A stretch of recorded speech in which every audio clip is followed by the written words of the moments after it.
Mga master, okay lang bang? Huwag niyong skip ang mga ads sa aking mga video kung okay lang mga master. Salamat sa solid na suporta po. Yon, what's up mga masters? Nandito na naman tayo sa panibagong araw, panibagong kabanata na naman ang pagsasama-samahan natin ngayon guys.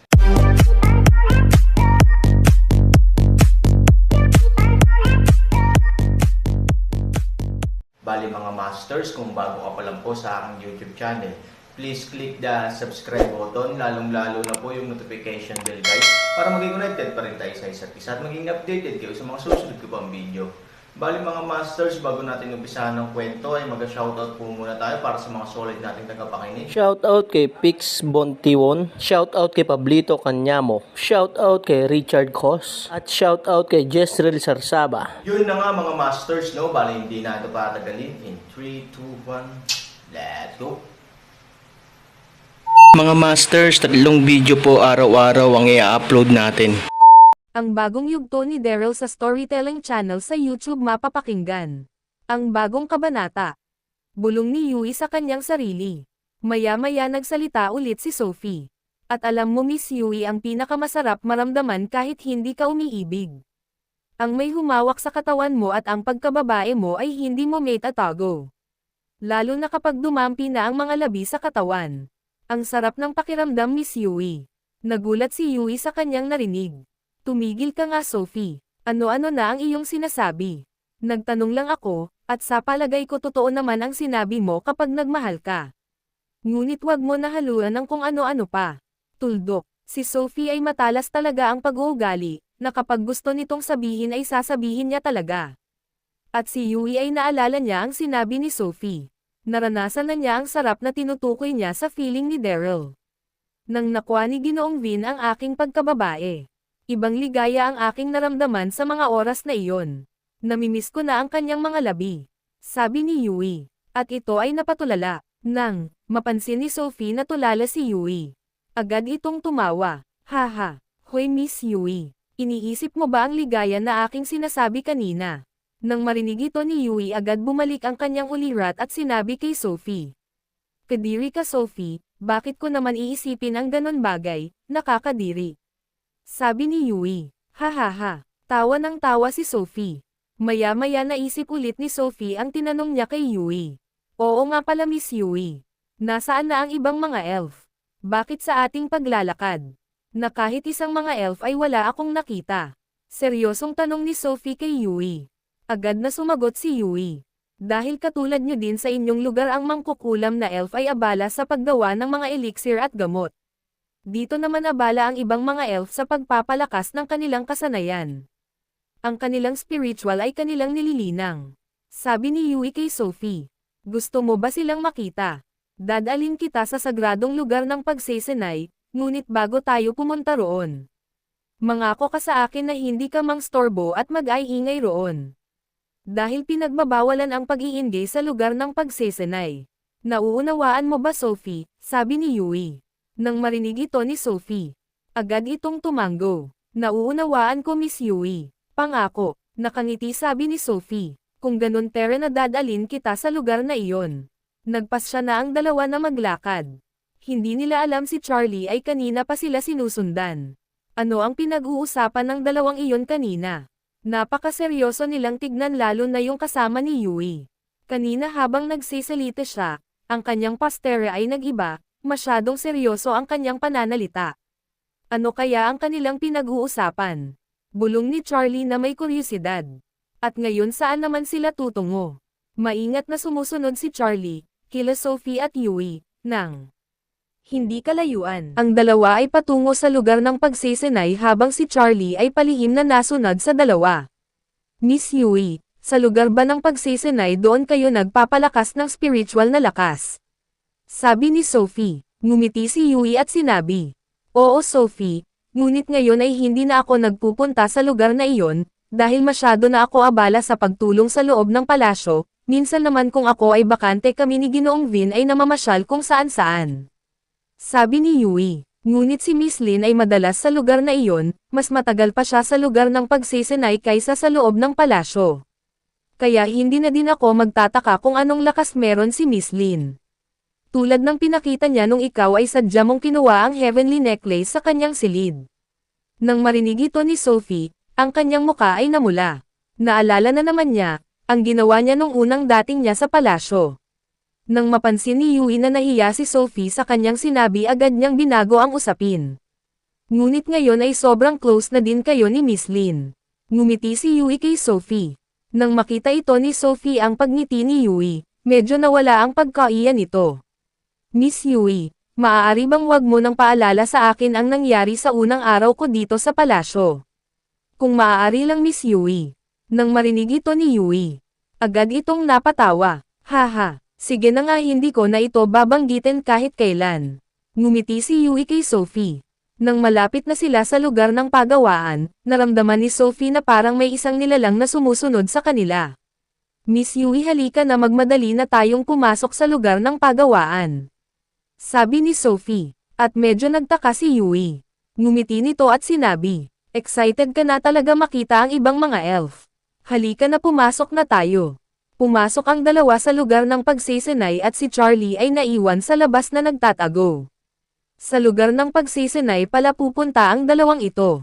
Siguro, nililibot ni Yui ang bisita nila Master Ken sa lugar namin. Pinapakita ni Yui ang mga sagradong lugar sa nasasakupan ng mga elf. Bulong ni Charlie sa kanyang isip. Nang pumasok na ang dalawa sa lugar ng pagsisinay, laking gulat ni Sophie sa kanyang nakikita. Miss Yui, napakalaki ang loob ng pagsisinay na kahit madaming elf ang nandito hindi sila magsisiksikan. At ang mga spiritual na lakas ng bawat nandito ay sobrang lakas. At tignan mo sila na kahit dumating tayo, sila ay nakafocus pa rin sa kanilang pagsisinay. Na tila ba walang ibang dumating sa lugar na ito. Ngayon, hindi sila nagpapastorbo. Nakakatuwa naman, sabi ni Sophie sa malakas na boses. Nagulat si Yui sa pagsigaw ni Sophie. At ang ibang mga elf na nagsisinay ay napahinto din. Nako Sophie, hinaan mo lang ang boses mo. Tignan mo, nakatingin sila sa iyo. Nang mapansin ni Sophie ang mga tingin ng ibang elf sa kanya, agad itong nailang at humingi ng patawad. Paumanhin, hindi ko nais kayo ay mastorbo. Paumanhin talaga. Sa pagkaiya ni Sophie, agad itong tumakbo sa labas. Nang makita ito ni Yui, agad din itong lumabas ng pagsisinay. Nang paglabas ni Sophie sa lugar ng pagsisinay, napansin niya ang isang figure na nagtatago sa isang puno. Oo, matalas ang pagmamasid ni Sophie. Isa sa mga katangian ng mga mangkukulam na elf ay ang talas nitong magbantay. Kanina lang naramdaman na ni Sophie na may sumunod sa kanila, kaya pinagmadali niya si Yui para pumasok na sila sa lugar ng pagsisinay. Nang mapansin ni Sophie si Charlie, agad itong naglabas ng spiritual na lakas. At ito ay tumungo kay Charlie nang walang pagdadalawang isip. Ang ugali ni Sophie ay parang ugali ni Lin. Ito ay nakakatakot kapag ito ay nagseryoso.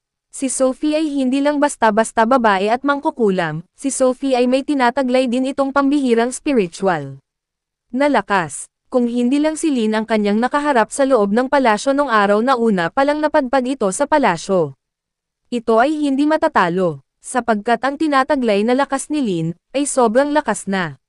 At malayo ito sa lakas na mayroon si Sophie, kaya nung gabing iyon, natalo si Sophie kay Lin. Nang makita ni Charlie ang pagdating ni Sophie, agad itong tumakbo papalayo. Nako, nakita ata ako ng babae na iyon, nakita niya ata ako na pinagmamasdan ko siya. Hindi pwede ito, tuldok. Nagmadali si Charlie na umalis sa puno, ngunit ang bilis ni Sophie ay napakabilis. Nang hindi pa gaanong nakakalayo si Charlie, naabutan na ito ni Sophie at agad hinaranggan ni Sophie si Charlie. Ikaw, kanina mo pa kami sinusundan. Bakit mo kami sinusundan? Tanong ni Sophie kay Charlie. Nang marinig ito ni Charlie, siya ay nagulat. Ano ang sabi niya? Kanina ko pa sila sinusundan, ibig sabihin kanina niya pa alam na ako ay sumunod. Naloko na, hindi agad nakaimik si Charlie. At agad tumaas ang spiritual na lakas ni Sophie. Kung nais mo kami ay paggawa ng hindi maganda, hindi ko hahayaan iyon. Sinampal ni Sophie ang dibdib ni Charlie nang napakabilis.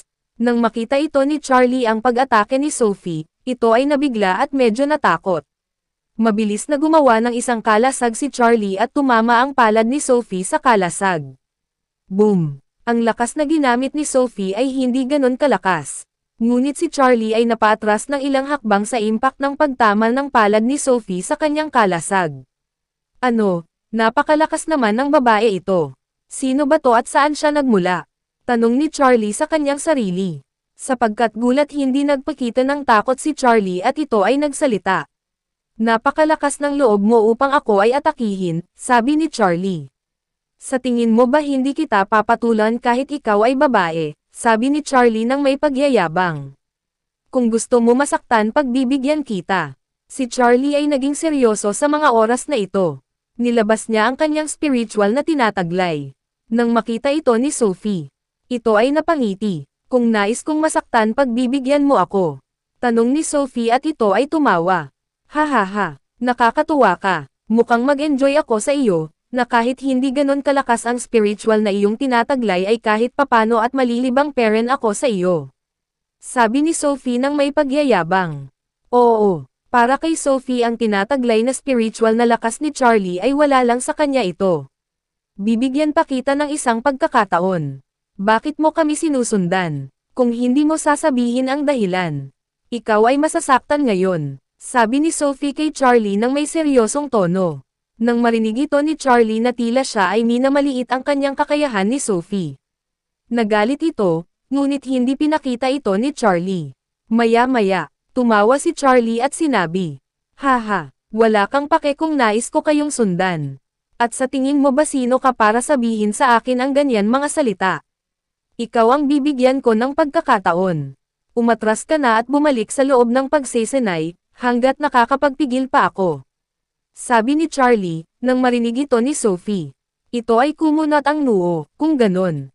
Wala na akong magagawa. Iniangat ni Sophie ang kanyang isang kamay at ang spiritual na lakas nito ay tumaas. Ang kanyang kamay ay nagpabago-bago, at maya-maya ito ay naging isang sandata. Isang espada na may tinataglay na sobrang lakas na aura.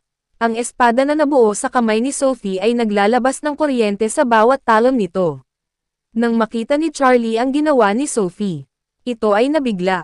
Ano ang kanyang ginawa? Bakit ang kanyang kamay ay naging isang malakas na espada? Ang tinataglay nitong lakas ay hindi pambihira. Bulong ni Charlie sa kanyang sarili. Ngunit si Sophie ay may pag-uugaling mainipin, at nang makita niyang si Charlie ay nagulat. Agad itong umatake kay Charlie. Ang bilis ng pagkilos ni Sophie at dahil sa bilis nito, hindi na nakapag-react si Charlie. Tumama sa balikat ni Charlie ang espada na gawa sa kamay ni Sophie na may tinataglay itong lakas. Bang! Nabutas ang braso ni Charlie nang tumama ang espada nito ni Sophie.